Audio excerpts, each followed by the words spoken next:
Hey friends, if the FCW and LDW lights appear together on your Honda Odyssey, don't assume both safety systems have failed. FCW or Forward Collision Notice helps monitor traffic ahead, while LDW or Lane Departure Notice uses forward facing camera information to identify lane markings. Because these features share camera and vehicle speed information, one problem can cause both indicators to appear at the same time. The cause may involve camera visibility, calibration, or another vehicle system that affects driver assistance. Before replacing any camera components, try these checks. Step 1. Check the windshield area directly in front of the camera for reflections or aftermarket film. Step 2. Verify the camera's mounting bracket hasn't shifted from its normal position.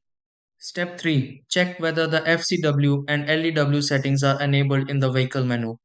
Step 4. Confirm the windshield wipers clear the camera's viewing area properly during rain.